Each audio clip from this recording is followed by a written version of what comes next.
and you could see Fina.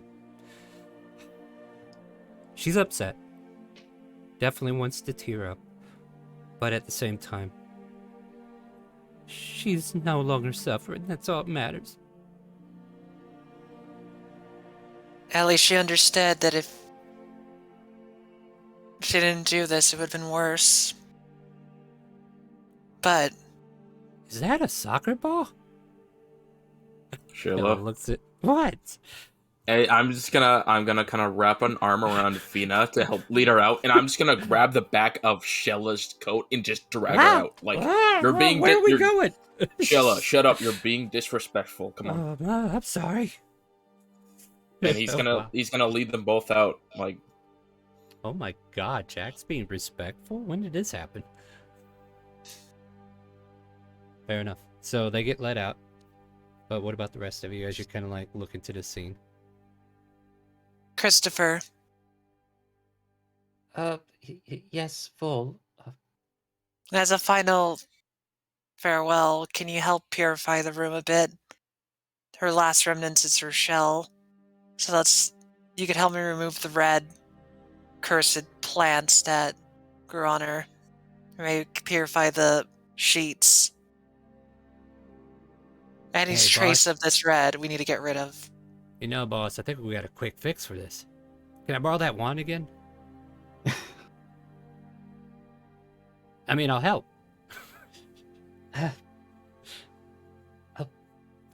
But that. Hold on. Yeah. Just looking to Vol. It.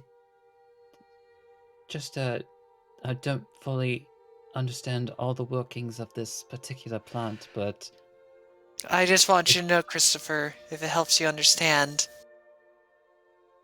And this is what I learned when I got so close to it. It brought me back to when I was younger. And brought me back when I went back to go try to claim it. But breathing any of this will kill you. This is the plant that had destroyed my city so many years ago. So if you don't understand what that means, it means we must eradicate any trace of it from this innocent village. very well then. Just looking about the room. I can presume you would like to be able to recover the shell, Juno?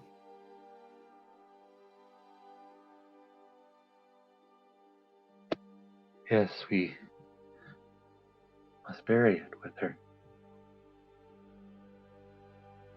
Very well then. So the first thing Christopher is going to try to do is like showing the same caution that that everybody else in the room has been showing. I guess the first thing he'll do is using 2 charges of his staff. He is going to cast Levitate on the shell. Okay. Shell starts to lift up softly into the air. It's a ghost now, Juno. Woo! No, just kidding. And he's at least going to attempt this, but he is going to use one of his spell slots to cast onto the shell itself Greater Restoration. All right. With the intention of removing the plant that has infested the shell itself. Give me your spell casting ability as a roll. So in this case, like roll your charisma.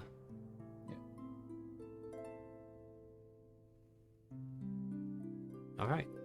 The Greater Restoration forces the shell to glow a yellowish hue. The radiance of the moss, after realizing it like the only reason that it seems to work with this is because it no longer has a host, and the greater restoration is able to affect it at this point. It causes it to kind of like deteriorate and fall off into like dark grayish matter particles to just kind of like fling off the shell. With a sigh of relief, he looks to Vol and Juno. There should be safe to bury, no?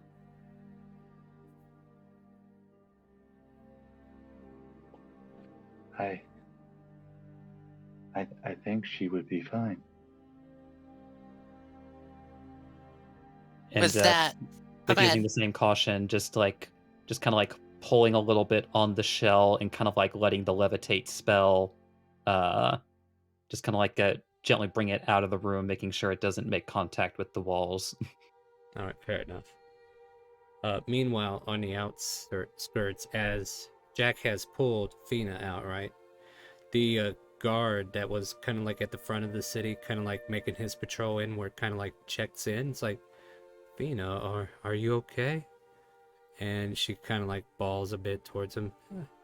Our aunt passed away at they and she's just kind of like in hysterics. And then the big turtle guy just kind of like wraps his arms around her.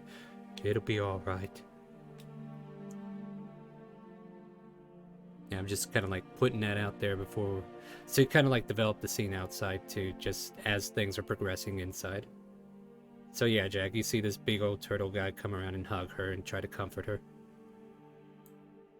He doesn't say anything to either of them. He just kind of stands away to give them both room, and he's just keeping an arm on Shella, and it's just ready to like shush her if she speaks at a turn again. Like, he's being very serious about this entire situation. I think Shella kind of like realizing how you, of all people, are being like at this attentiveness. She's realized the gravity of this situation, so she does remain quiet. At which point we kind of like float back in with the floating shell. Do you guys take it out, or? And yeah, Arthur, what have you been doing? Arthur would have followed everybody in, but he would not follow Jack out. Just kind of watching. Yeah, so he's kind of like in the hallway, Everything. right? Mm-hmm. Yeah.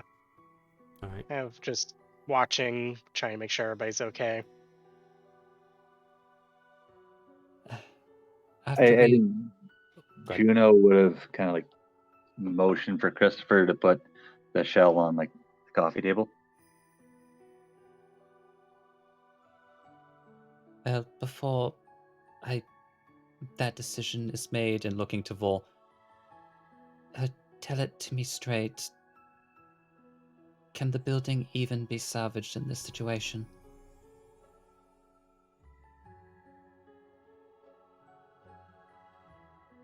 I hate to tell you this, Christopher. When I went back to where I lived, We have to burn the whole village. they were everywhere. Everywhere.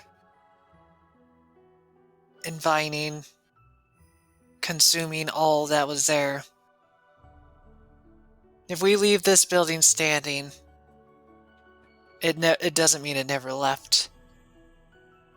Fire works very well, but thank God we didn't encounter any of those bulbous green ones. They explode.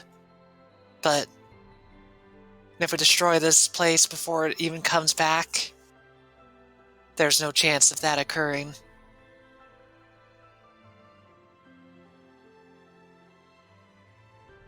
Then, and looking kind of to Juno, we may need to speak with Fina about recovering valuables that haven't been touched.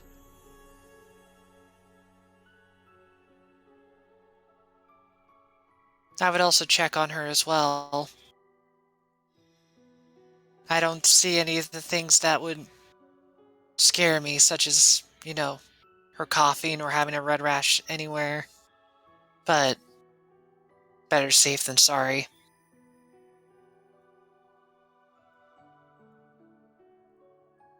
then at least with that, Christopher would start essentially, air quote, carrying the shell out of the building. All right, fair enough. As the shell floats out, and you kind of see Jack and Shella kind of like off to the side as this burly guard is kind of like comforting Fina. Everybody's back together now.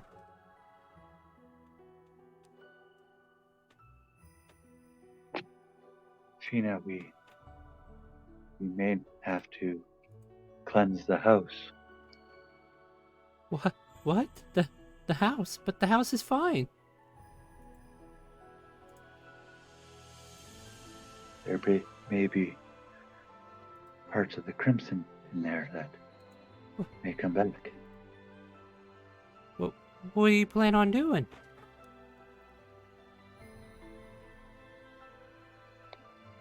Juno's just kind of going to look over at Shella and Dorian.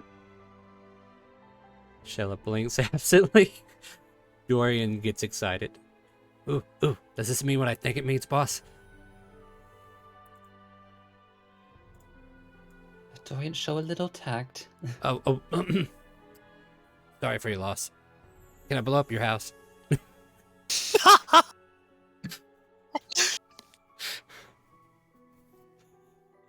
Was that tactful enough?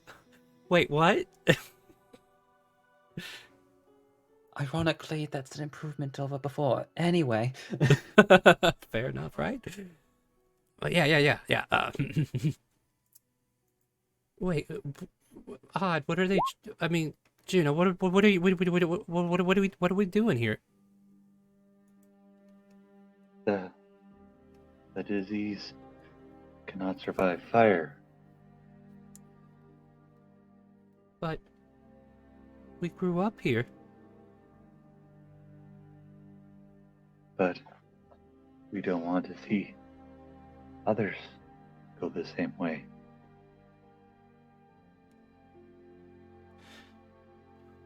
She like lets out a deep sigh, similar to what I just did.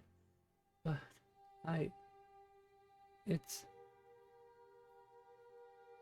well, what should I do, Odd? I have no clue.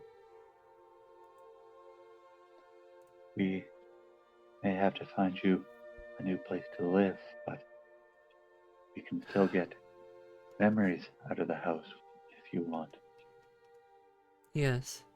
Yeah, I want to do that.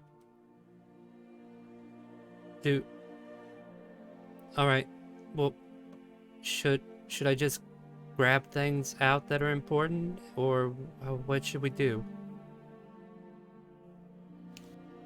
Grab things that you'd hold dear, but, and I hate to say this, don't take anything that was of your dear Kali, for it might carry it. Okay. Alright. You want help? Says the guard.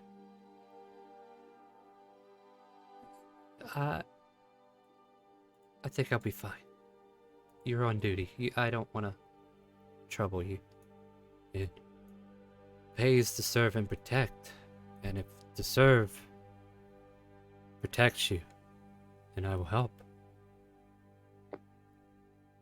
For the first time in the entire game, Juno's gonna insight as to whether there's something going on between the two of them. Yeah. I mean, what do you think a fail does? You think that tells you they do have a thing, or what does your imagination tell you right now? I think Juno would just assume they're just being friendly. Okay, that's fair. That's very fair. Like, this is your failure ideal, right? So yeah, you don't know if it's more than what it looks like, but yeah, he offers to help her, and she just kind of like pats him on the arm, be like, if this is dangerous, I don't want you getting sick. So no, I'll do this on my own. I'll let you point things out to me just in case it's bad. Kind of like looking to Vol. I will make sure that no one will suffer like she did. No one. And I will And then do it either successfully or die trying. Then she pulls a blade on Finna. Go ahead. Oh no! I was But basically, I know you are. But basically, Vol will do exactly as she asks. All right. As she is picking things, I guess go ahead and just. I'm gonna give you advantage on it because I feel like you're definitely eyes of the eagle on this thing, and you can choose anybody to do it for you too. Like if you want to trust somebody else's investigation, I'll allow that as well. Kind of like channeling the best out of the party instead of just one individual. Investigation. It's either Jack or Arthur. +9. Okay, definitely Arthur. Maybe. Okay, I'll do a sweet thing. So before Vol goes in, she'll walk over into Arthur and be like, "You saw what I pointed to Jack to burn, right? The scarlet crimson color. I saw it afterwards. Yeah. If you have, What is- oh, go ahead. He's gonna tap. He's gonna pat her on the shoulder. We should probably talk afterwards, but anyways, I guess you're gonna ask me to help spot. I would love it. I hate to admit it, but I'm not great at digging into details like you are. All right.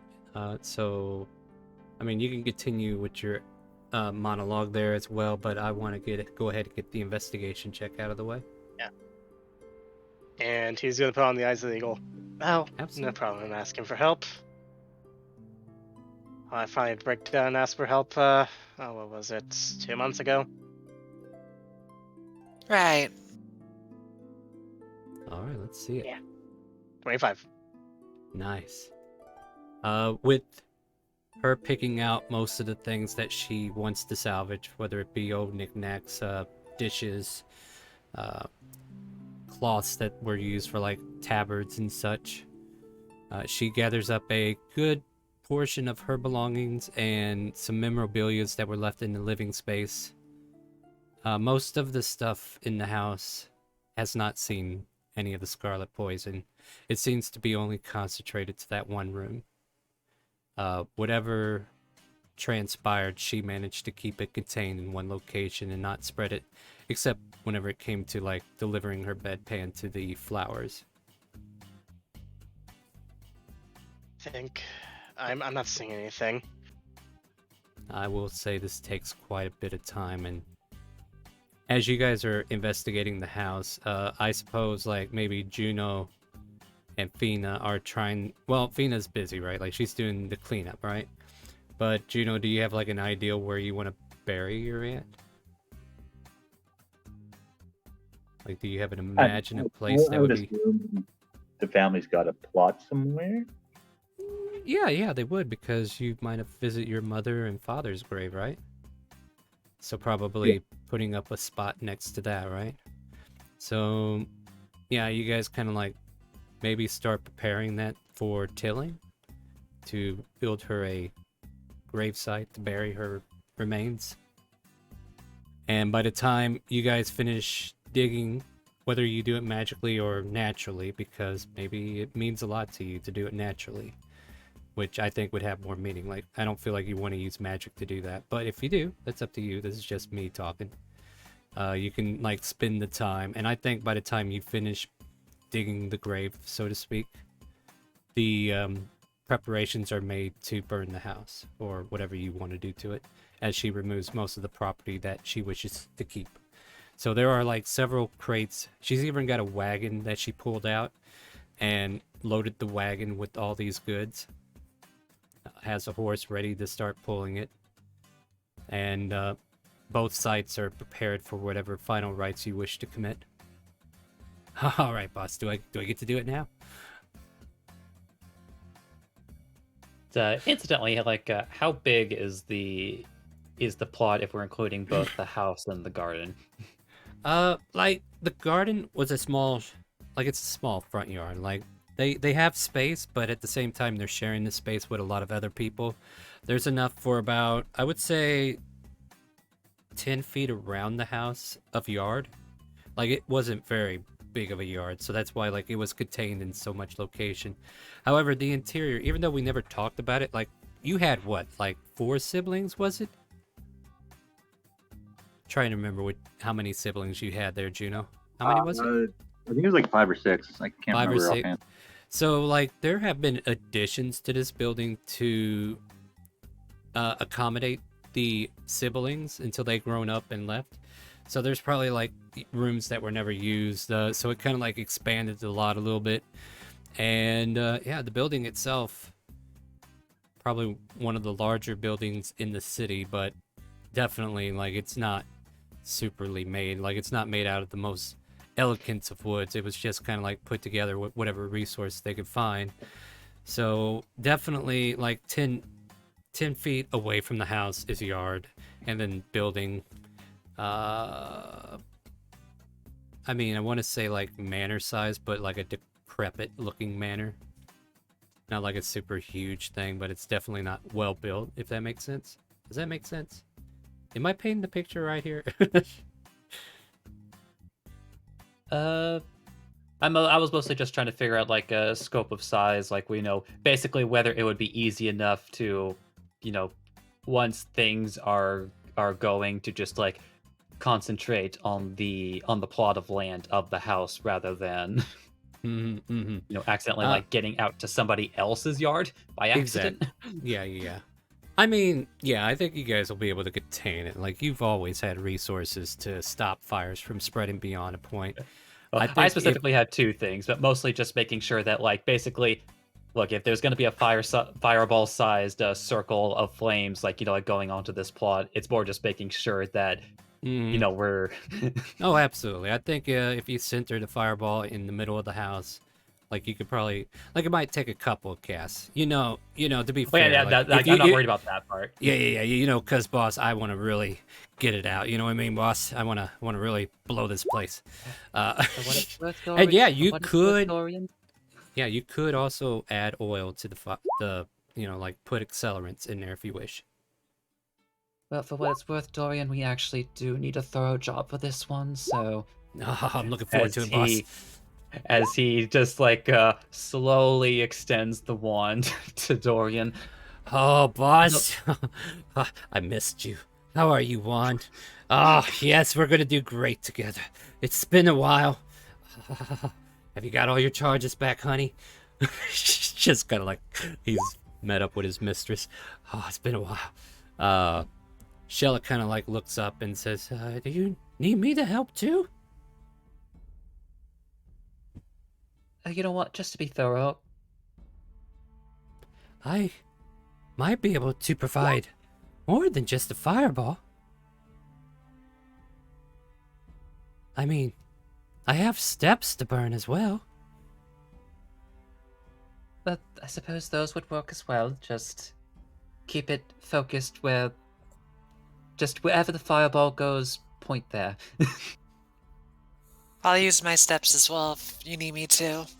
I could actually use the alchemy jug to either put down a quart of oil or 4 gallons of beer. Well, I mean, do you want to drink I'm pretty sure while one you of wait? those is gonna work better. Yeah. I mean, you can drink while you wait if you want, but yeah, I'm just gonna. So I put down the 2 flasks of oil, like in spots to help it grow faster, and then I'll just kind of walk and pour the 4 gallons of beer all over, like in different places. You do know beer doesn't burn as well as other alcohol, right?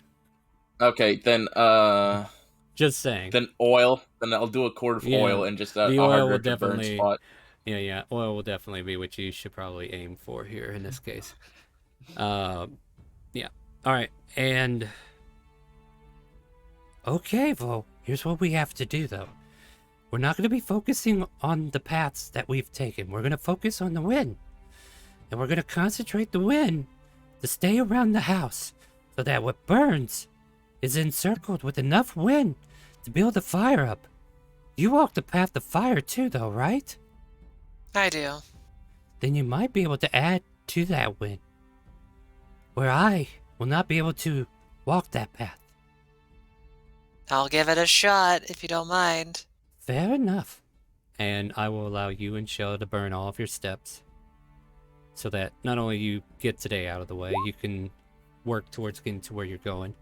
And with that, whenever the command is given, we can start this pyre if you wish.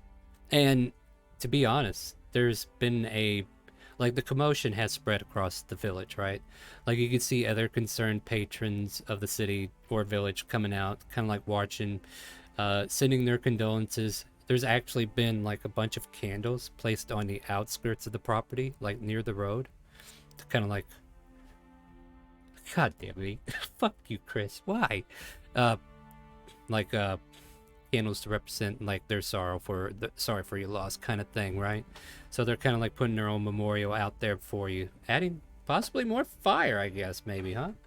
But yeah, as a small outer street of candles light the air, the evening hour starts to kind of like melt in as the sky darkens. We're probably looking at about 6 or 7 in the evening at this point, and you all feel like you've sufficiently oiled the house down. All the belongings that needed to be saved were taken out, and it is ready to be commenced to Pyre Forge.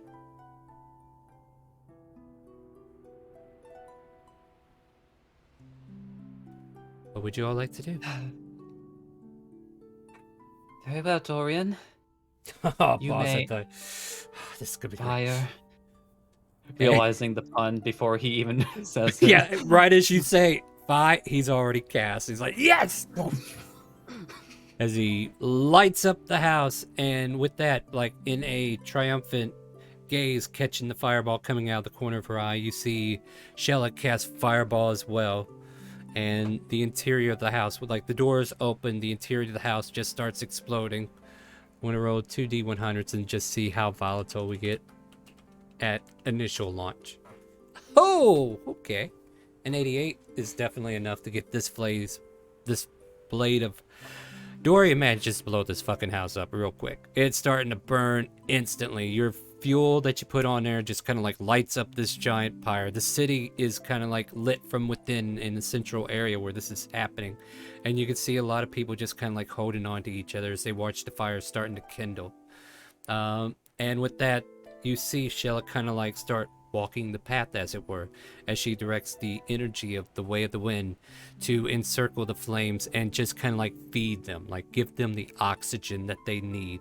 And then you could just kind of like see billows of flames catching places that weren't easily burning, now igniting. And along with Vo, like you start directing not only the oxygen into the fire, but also causing sparks of flames to also burst into existence as you're walking the path of fire. And this place just becomes a very well-lit pyre at this point. Smoke continues to escalate to the heavens as a final farewell. Fina just kind of like places her head down by the candles and just kind of like burrows herself a bit as she kind of like bows towards all of this that's happening while she's on the ground, just kind of like placing her head near the candles. Fireball! Pff, another one ignites. And yeah, it just kind of like continues for a little bit. And then Dorian's just kind of like waving the wand eventually, and it's out of charges. And he's like, well, you were such a sweet lady. I'll see you again when you recharge. And he hands it back gently to you as if he's giving up a prized possession to you, Christopher. Take care of her. She's doing me well. And Christopher is just mentally thinking to himself, like, it's a good thing I'm always holding on to this. Yes. Like, he respects that fact. And with that, is there anything you guys want to kind of like do in this scene in closing? Like, if we close up shop here now, what would we like to accomplish here before we head back to the city?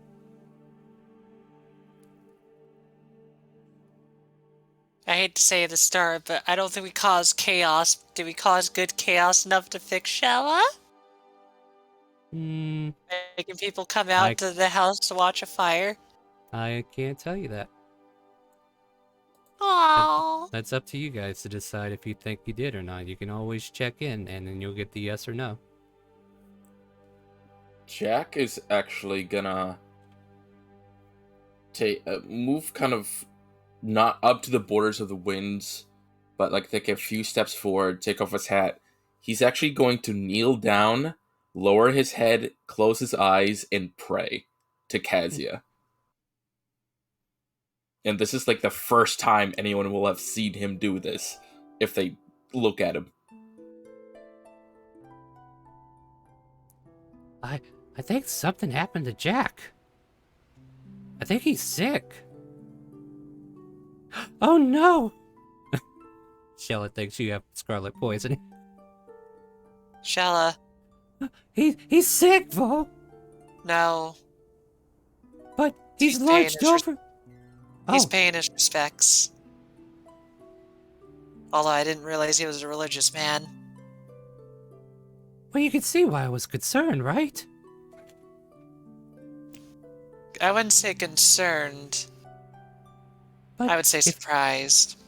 If he was sick, that means we would have to, you know, Arthur him. You don't need to tell me that. I hate to tell you this, Shella. Hmm? But if Jack was infected and he was close to dead, I don't want to be cruel, but I would end his life in an instant. Shella blinks for a minute as if she had a realization. Wait a minute, I'm not sick, am I? Red-scaled kobold. Hey, look, a redhead! But after just kind of like dealing with Shella's shenanigans, along just kind of like witnessing Jack taking a knee and praying to the wind goddess, is there any further things that maybe Juno might be interested in achieving before we leave here, or anybody else? Or do we want to hang out here next session as well and finish that up? I think we still gotta search the area more, so I think probably stick around for next session. All right. Probably stick around. You guys want to stick around? All right, yeah. So like, just kind of like finishing the burning of the house. Then, like, we don't have to leave here, but like, is there anything else we want to accomplish before we fade to next week?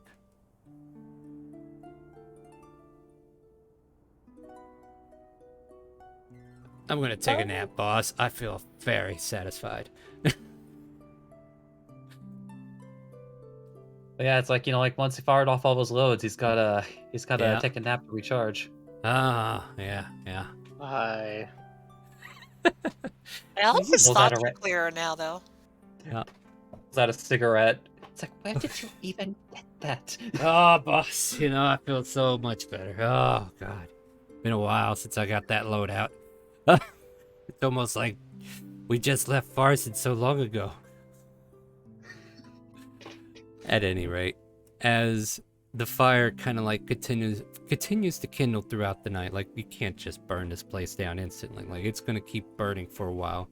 So yeah, just kind of like being there to make sure this place doesn't go out, and also making sure that you're able to track anything within the area.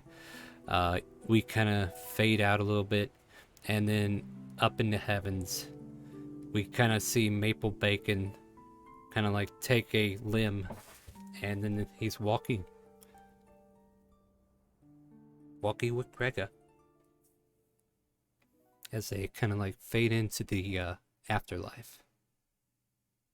And that will end our session for this evening, my friends. Thank you for joining us. Hope you enjoyed the lovely tale, and hopefully you didn't cry too much. I know I did inside. But Dorian made up for it. Join us next week, where we come back and visit the pyre once more and hopefully fix Shella. This is every Monday at 7 p.m. Central. So if you want to join us, check it out. We'd love to have you here. Help us out with the viewership and continue to grow the community. Also, if you want to join us on Wednesday, we are looking for the lost mines of Fandelver, and I told we're just about to find them. Like, honest to God, find them. I don't know. I don't know if I believe her anymore. But Lexi Darkmoon is our DM for that campaign. Join us for that on Wednesdays at 7 p.m. Central. If you would like to play D&D with some of the cast that you've heard here throughout the week, we have an open roleplay on Friday. And as long as you bring your best manners, you can absolutely join us. !help in Twitch chat will give you information to join our Discord, where we have our chats. You can also join the game itself, and also you can check out our Twitter and a video that has been recently updated, so you can learn how to use Charactermancer along with timestamps to help you just kind of like skip over stuff that you might already know, but you also need to kind of like watch it for the rules, like codes of conduct. You might want to check that section out and stuff like that. So check it out, guys. Sunday is our sub-only campaign, so if you'd like to join us for a campaign where you subscribe through our Streamlabs, just follow the link in the current link in Twitch. It will lead you to a tip page. Tip monthly, $5 or more, and you will get a special role. I had to remember what it was called. Special role in Discord, where we participate in the game itself and also have the Discord chat and text. So you'll get all the text information once you get that taken care of. I usually update those on Sundays, so if you don't get it right away, you could try to DM me and see if you can get it sooner. Otherwise, I will definitely check on Sunday to see who added on, and just let me know that you're joining, and I'll double check everything for you. We have charity events coming up soon. Next week on the 8th through the 14th is the Wounded Warrior Project, where we will turn off our cookie clusters. And it will be donations to the Wounded Warrior Project to buy advantages, boons, banes, disadvantages, or even a draw from the deck of many things. We're going to have the new deck draws updated. So, yeah. So we're going to try to keep the prices from the last charity as well. So look forward to that. And that's going to be a week long through all of the regular campaigns. On December 10th, 11th, and 12th, we are going to be switching to St. Jude's. So if you want to donate to the St. Jude's cause, the Calling for Kids, we will be turning off channel points just like that and switch it to donations. We will be running 3 one-shots, as far as I'm aware. I will definitely check on these guys after our first charity and see where we are. And if you want to participate by being a player, we have 3 games you can sign up for. Join our Discord, Discord should work. If you don't, !help should as well. And you can join our Discord, check it out on the Admiral channel, check the pinned messages. There should be a spreadsheet with those games in line. And yeah, sign up for whatever times you have available, and we'll pick players accordingly. DMs still have, priority on who joins, so it'll be up to the DM to decide who gets to join those games. And then we'll also have the open roleplay and the sub-only Sunday playing out as normal, so those will not be interrupted. Those will just be taking up the times in between. Okay, I think that's it. Don't forget Raid Shadow Legends if you want to try out a new mobile, well, it's not new, but if you want to play a mobile game that will help support the stream, !Raid in Twitch chat. If you're on Facebook, twitch.tv/ChaoticCalling. If you can come over here and visit, you can drop these commands in at any time. !Raid will give you the Raid Shadow Legend link. And if you complete the tutorial, you will help us earn our way to getting some rewards from Raid Shadow Legends. And if you want to keep playing the game, I did start a guild called ChaoticCalling on Raid Shadow Legends, so check that out. Alright guys, I'm done with announcements. That's pretty lengthy, wasn't it? So say goodnight to Twitch and Facebook. Good night. Can I? Good night. Good night. Nene. All right, my friends, as we finish off with the final saying, we're going to go look for someone to raid, so stay tuned. This will earn you some more channel points, so yeah, stay tuned. We're going to go raid somebody, and when we get there, you can ask them, do they hear the calling?